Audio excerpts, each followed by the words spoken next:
Greetings, YouTubians, and welcome back to Wayne Sharp World, where today we're taking a look at one of the newer offerings to come out of Katuo. And to say this is a big knife might be the biggest understatement in all of 2025. This is one of the biggest knives I've ever reviewed in terms of just overall girth and thickness and bulkiness. This thing is absolutely insane. Before we pop into it, note new packaging for Katuo. Nice big bulky box. Now maybe this is just for this particular knife because this thing is an absolute unit. But let's see what we have in here. We got your normal sticker. You have your card, which you open it up and there's information of what the knife is. But we'll set that off to the side for now. Cloth. A really nice dense padding on this, which is actually really nice. A pouch, these things here, dice, some type, I don't really know what type of dice these are. I'm not into witchcraft. I don't know if I kind of think of like witchcraft or Jumanji when I see something like this. So I don't know what this is. If you know what these are, tell me. Some type of dice type things. And then you have the knife, and this is the only thing I don't really like about this. This stuff right here, this is no different than the crap that Kaiser put in their boxes for their confetti. Hey, confetti, whatever this stuff is, stop with that. That's not necessary. It's just messy. I don't like that. But I do like what's in this pouch just because of how different and wild it is. And let's pull it out right here. This is the Katuo Soul Stone. And they really should have called this thing like the Soul Brick or the Soul Boulder, because that's exactly what this thing is. It is massive. And I don't know if this video will do it justice. I'll try and give you as many, let me get this stuff off here. I'll try and give you as many size comparisons from different angles and whatnot as I can. But this thing is thick with two C's. This thing is a chunker. But before we go any further into this review, let's take a look at some overall specs on this beast right here. We have an overall length coming in at 9.02 inches, a blade length of 3.94 inches, and a handle length of 5.08 inches. Blade thickness on this guy, get ready for it, 233 thousandths. We are talking almost a quarter of an inch. This thing is a slab of steel. That particular steel, M390, with what I'm going to call a modified Wharncliffe. Yeah, we're going to just do modified Wharncliffe. Pretty crazy looking blade, flat grind with the handle thickness. I already said the handle length was 5.08 inches, but the handle thickness is 780 thousandths, over 3/4 of an inch. It is insane. We'll do all the comparisons here when we get some knives on the table, but just wild. Titanium for the handle material, a bank vault frame lock that I'm telling you what, this has got to be one of the most robust, thickest, strongest frame locks ever. This thing, I would almost call it bulletproof. It's insane.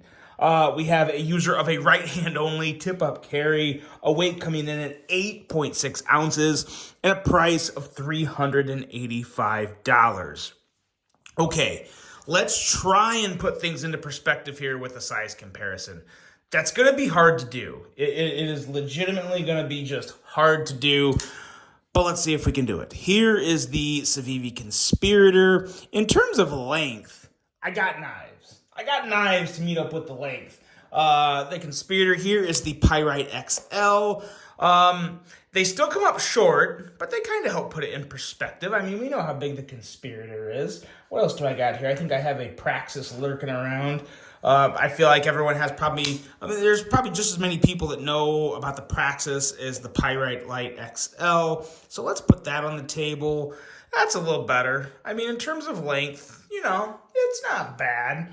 But now, let's compare the thickness of these bad boys. We all know, the Praxis is a pretty, I would consider this a standard knife in terms of thickness. Same with the Conspirator. Pretty standard in terms of thickness. Now let's just look at the blade stocks. Let's compare the blade stock thicknesses. Look at that. Look at the Conspirator blade compared to, or the blade at the actual stock, compared to the stock of the Soulstone. I mean, good stinking Lord. That is insane. Let's compare handle thickness. It's just gonna, like, you're gonna laugh at it. I mean, you could almost, it's almost like twice as thick as the Conspirator. Yeah, literally almost twice as thick. I mean, this thing, it doesn't even, you really can't compare these things. And I don't know if this video is doing it quite as much justice. It's a little difficult to compare the actual thicknesses just side by side like this. But there you go, that helps. This is the Praxis. It is just absolutely nuts how thick and robust of a knife this is. Is it cool? Yeah, I think it's really cool just because it's so big and thick. This kind of reminds me of a Medford. I'm sure Medford would just love me comparing a Chinese-produced knife to what it is.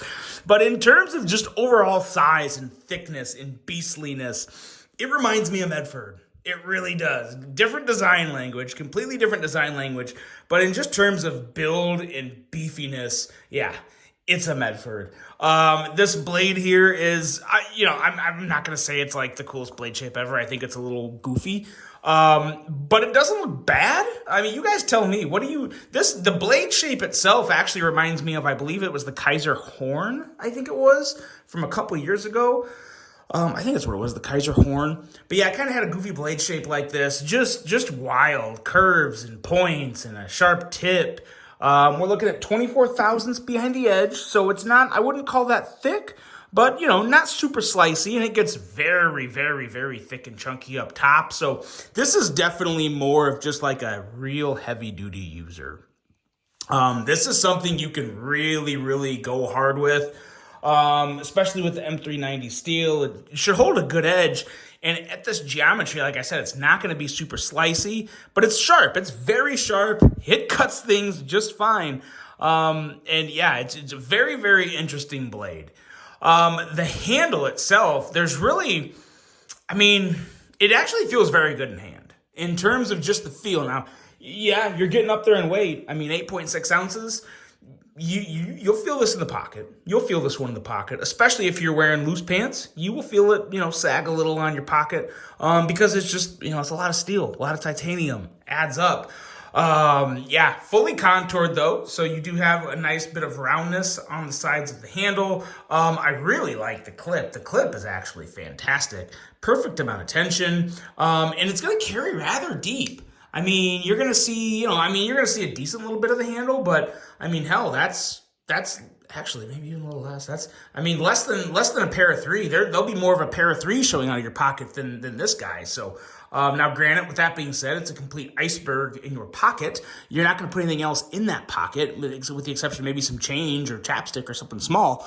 But it's a pocket hog. It's a beast. But again, I think that's a lot of the persona to this knife is just big, burly, bulky, beastly. That's what you get with the Soulstone.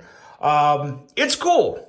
Is it worth $385? That's up for you guys to decide. From a material standpoint, checks the boxes.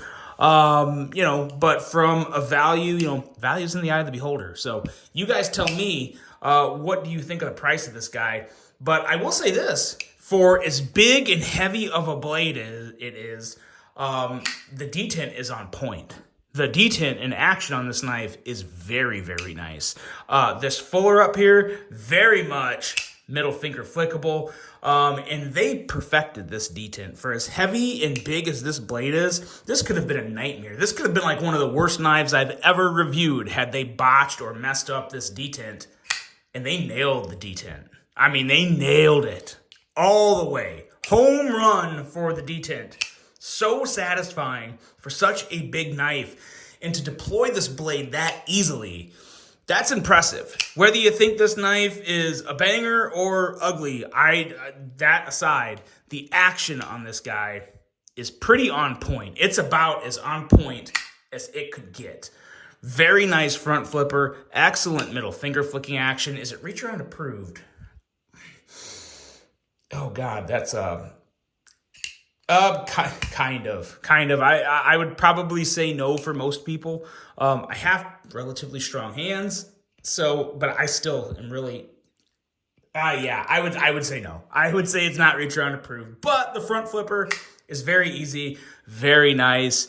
Even if you don't have the strongest hands, this is a relatively easy knife to front flip. It's that easy. I mean, it's good. It's good. I enjoy it. Middle finger flick, very nice.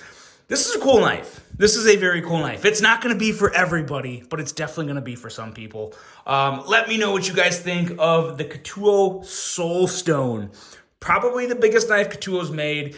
Definitely the thickest knife I've ever reviewed on this channel. And I kind of hope it stays that way because I don't need a bunch of huge, massive chonkers. But it was cool to have this one on. Let me know what you guys think of this. Hope you enjoyed this review. Hope you have a great rest of your day. And until the next one, I'm out.